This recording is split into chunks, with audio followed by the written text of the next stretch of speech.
In theory, the Oculus Quest should be the best way to play VR. A no-frills wireless experience that you can just throw on with no restrictions.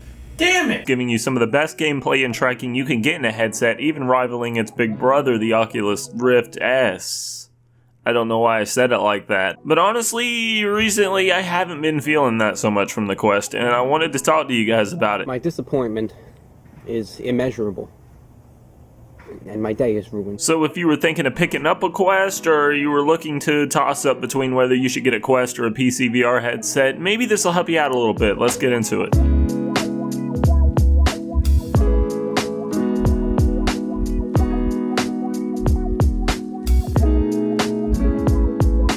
I want to make it clear in this video that obviously different people are going to hold values to different things. While I like to spend money on expensive electronics, I sleep on a $100 futon, So if you don't exactly fit the mold for this, don't sweat it. But the first problem I see with the Oculus Quest is the price. When I picked up the Quest, I didn't realize that it was going for the same price as the Rift S. And obviously there's people that are going to be looking to pick up the Quest for a very specific reason. Maybe they don't have a high-end PC, maybe they don't have a decent PC at all, but they want to still experience some of that type of VR with that good tracking. Maybe they want to be able to play it wherever they go.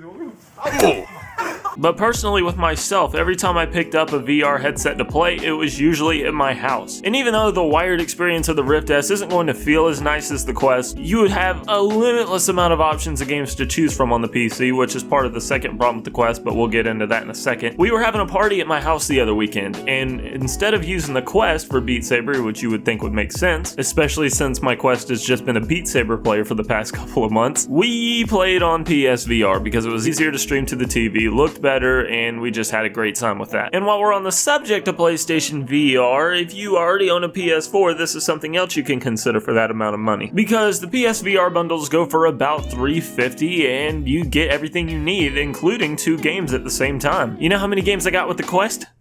0. And when you've already spent $400 on a headset, spending $20 to $40 on a game isn't really an easy sell for somebody like me that doesn't have that much money to be blowing. And with PSVR, you're already getting some of those good experiences that you can get on the Quest and a lot of other platforms like Beat Saber and Superhot. But you can also get well-crafted exclusive experiences you can't get on other VR platforms like Borderlands 2. Can you get that on PC yet? I'm not sure. Resident Evil, Blood and Truth, Firewall Zero Hour, Astrobot. And these are all great, high-quality games that you just can't play on something else for about the same price, if not cheaper. Especially if you go to buy one of these PSVR headsets used, you can usually get a pretty good deal on them. And I know new tech is always going to be more expensive, and I still stand by what I said in my last review of the Oculus Quest because it's a very well-made premium product.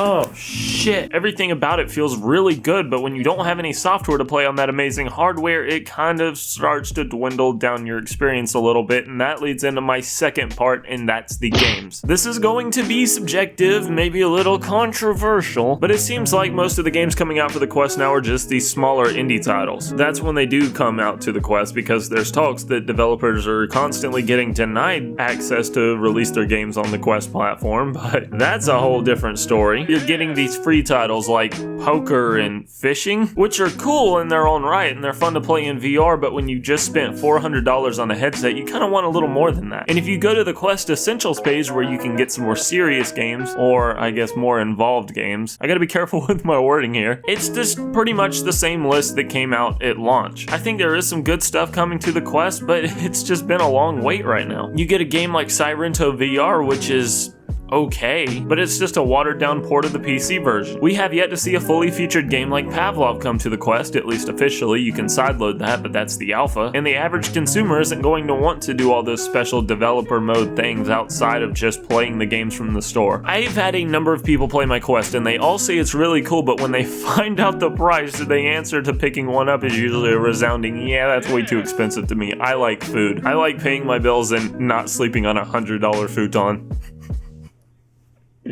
I hate myself. Like I was saying before, when it comes to something like the games on the Quest, it's super subjective. I'm sure there's people that are perfectly content with these type of titles, but I was hoping for something just a little more. I knew the experiences would be scaled back and the graphics wouldn't be on par with something like the PC or the PSVR even, but it's just disappointing that we're not really seeing those titles, and it's not like the Quest can't do it, because games like Vader Immortal are really, really cool. It's like you're playing a movie. But even with something like Vader Immortal, I thought that was supposed to be episodic and We still don't have a new episode of that. And even if we did, you can play it on the Rift S, which is the same price. And if you own a PC, again, that goes back to the whole other argument that, well, you get more out of a Rift S than you would a Quest right now. But that's my personal opinions and what I think of the Quest in its current state. But if you've been looking into the Quest and maybe you stumbled across this video, tell me what you think about the Quest. Have you picked one up? Have you tried it? Have you been thinking about it? Have you just been kind of turned away by the price tag? Let me know what you think. And as always, I hope to see you in the next one. Check out my Patreon and my other social links if that's something you are interested in doing, and hopefully I'll see you in the next one.